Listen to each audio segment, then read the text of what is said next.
माँ वैष्णो देवी का रूप बहुत ही उज्जवल और आशीर्वाद बरसाने वाला है। माँ एक दिव्य स्वरूप है जो हमेशा मानवता की रक्षा करती है और अपने भक्तों की सभी इच्छाओं को पूरा करने में मदद करती है। वो सुंदर चेहरे, शांत आंखें और दिव्य आकर्षकता के साथ प्रतीत होती है। माँ की मूर्ति में भव्यता, प्रेम और शक्ति साफ झलकती है। माँ वैष्णो देवी की 3 पिंडियां हैं। इन्हें त्रिपिंडियां कहा जाता है। ये 3 पिंडियां माँ वैष्णो देवी के पावन स्थानों को प्रतिनिधित्व करती है। पहली पिंडी माता महाकाली, दूसरी पिंडी माता महालक्ष्मी और तीसरी पिंडी माता महासरस्वती, जिन्हें अर्धा, पूर्णा और आध्यात्मिक के रूप में डिस्क्राइब किया जाता है। अर्धा के लिए मान्यता है कि ये पिंडियां माता की बाएं तरफ स्थित है। ये पिंडियां स्थूल रूप में माता के सहायक के रूप में मानी जाती है। इनका प्रतीक भैरव बाबा होते हैं। पूर्णा की मान्यता है कि ये पिंडियां माता के दाएं बाहु में स्थित होती है। ये पिंडियां माता की पूर्णता को बताती है और उनकी सार्वभौमत्व शक्तियों को प्रकट करती है। आध्यात्मिक सुनिश्चित की मान्यता है कि ये पिंडियां माता के सिर पर स्थित होती है। इन्हें आत्मविश्वास, ध्यान और शांति के प्रतीक के रूप में देखा जाता है। ये पिंडियां उस ऊंचाई को दिखाती है जिस पर माता की शक्ति और सामर्थ्य आधारित है। भक्तों को मां वैष्णो देवी के मंदिर जाने के दौरान कई मंदिरों का दर्शन करने का अवसर मिलता है। ये मंदिरों का सफर कई किलोमीटर तक का होता है। इस सफर में कुछ प्रमुख मंदिर शामिल हैं, जैसे कि बांदूर पूछ मंदिर वैष्णो देवी के मंदिर से लगभग 3 किलोमीटर की दूरी पर है। बांदर पूछ मंदिर वैष्णो देवी मंदिर के एक अहम हिस्से को समर्पित है और माता वैष्णो देवी की कृपा और आशीर्वाद का प्रतीक माना जाता है। बांदर पूछ का नाम बांदर शब्द से आता है, जिसका मतलब है बंदर। पुराने समय में यहाँ कई बंदर रहते थे और इसके कारण इस जगह को बांदर पूछ कहा जाता है। बांदर पूछ मंदिर का निर्माण पहाड़ों के बीच एक गुफा के अंदर किया गया है। ये मंदिर मां वैष्णो देवी की मुख्य गुफा से लगभग 2.5 किलोमीटर दूर है और मान्यता है कि यहाँ भगवान विष्णु के वाम भाग यानी कि बाएं हिस्से में मौजूद है। एक प्राचीन कथा के हिसाब से यहाँ किसी भगवान की प्राचीन मूर्ति थी जिसे माता वैष्णो देवी ने खुद ही प्रतिष्ठित किया था। इसके बाद से यहाँ भक्तों की भीड़ लगातार आती है और मां की कृपा को प्राप्त करती है। बांदर पूछ मंदिर भक्तों के बीच बहुत प्रसिद्ध है और यहाँ का पानी भी पावन माना जाता है। यहाँ की प्राचीनतम पहाड़ी रेलवे भी मशहूर है, जिसका निर्माण ब्रिटिश शासक विलियम पार्कर ने करवाया था। इसे प्यारी माता रेलवे भी कहा जाता है और ये मंदिर के प्रवेश द्वार से लेकर मंदिर तक जाती है। अर्धकुटा भी इसके साथ है। ये मंदिर बांदर पूछ के पास है और इससे लगभग 3.5 किलोमीटर की दूरी पर है। अर्धकुटा मंदिर वैष्णो देवी के मंदिर यात्रा का अहम हिस्सा है। यहाँ पर माता वैष्णो देवी का वाम भाग मौजूद है।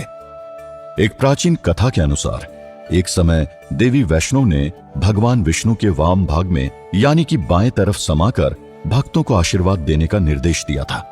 इसे सत्यनारायण कहा गया और ऐसे यहाँ पर अर्धकुटा मंदिर की स्थापना की गई।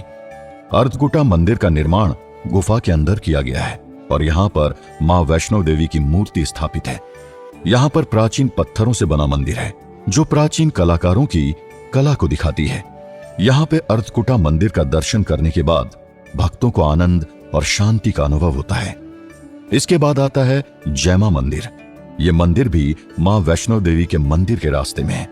जैमा मंदिर वैष्णो देवी मंदिर की यात्रा के दौरान आने वाले भक्तों के लिए एक जरूरी स्थान है। ये मंदिर मां वैष्णो देवी के प्राचीन मंदिरों में से एक है जो पहाड़ों के बीच एक प्राकृतिक गुफा में है।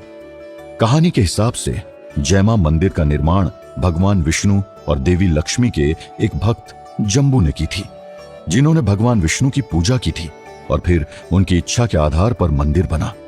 एक दिन भगवान विष्णु और देवी लक्ष्मी ने जम्बू को प्रसन्न होकर उनसे एक वरदान मांगने का मौका दिया।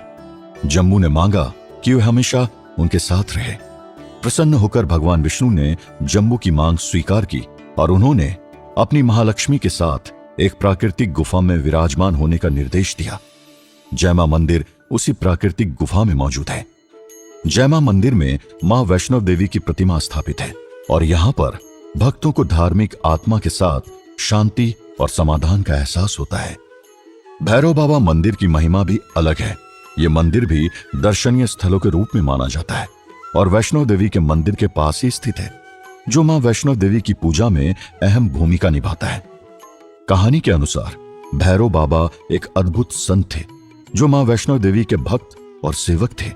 वे मंदिर के पास ही गुफा में रहते थे और मां वैष्णव देवी के भक्तों की सेवा करते थे। उनके चमत्कारी शक्तियों का प्रमाण बहुत सारे लोगों ने देखा था। भैरव बाबा के मंदिर में से ही अनेक चमत्कारी घटनाएं होती रहती है जो भक्तों को आशा, शांति और समृद्धि की प्राप्ति में मददगार होती है। उन्हें मां वैष्णव देवी के लिए निष्ठा और भक्ति का प्रतीक माना जाता है। इसके अलावा अन्य छोटे बड़े मंदिर भी इस सफर में शामिल हैं। मां वैष्णव देवी की यात्रा के दौरान अनगिनत चमत्कारिक कहानियां हैं जो प्रत्येक भक्त की भक्ति को और गहरा बनाती है। एक ऐसी चमत्कारी घटना हुई थी जब एक यात्री को मां वैष्णव देवी के दर्शन में एक अद्भुत अनुभव हुआ। एक रात एक पुराने यात्री और भक्त अपने सपने में मां वैष्णव देवी को देखा। मां ने उन्हें आत्मा की शांति और प्रसन्नता के साथ अपने दरबार के लिए कहा। उस यात्री को इस सपने का महत्व समझ में आया और उसने तुरंत मां वैष्णव देवी की यात्रा शुरू की। यात्रा के दौरान उसने अपने साथ मां के भोग के लिए कुछ खाना भी रख लिया था जिसे वो मां के लिए समर्पित करना चाहता था। लेकिन जब उसने गुफा में पहुंचकर थाली रखनी चाही तो देखा कि थाली खाली हो गई थी। वो यात्री हैरान और परेशान हो गया था। उसने प्रार्थना करते हुए थाली को गुफा के एक कोने में रख दिया और मां के सामने अपनी आंखें बंद करके बैठ गया।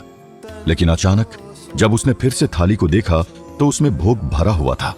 यह घटना से उस यात्री को अद्भुत और आश्चर्यजनक महसूस होने लगा। यह घटना से उस यात्री के जीवन में एक चमत्कार हुआ कि उसके बाद से वो कभी भी दुनिया के मोह माया में नहीं फंसा और फिर उसके घर के सारे दुख हमेशा के लिए मिट गए। ये कहानी एक बात को सिद्ध करती है कि मां वैष्णव देवी की कृपा और आशीर्वाद हमेशा अपने भक्तों पर बना रहता है और सच्चे मन से अगर मां को याद किया जाए तो मां किसी न किसी तरह से हमें इशारा दे ही देती है कि वो हर पल हमारी रक्षा करती है।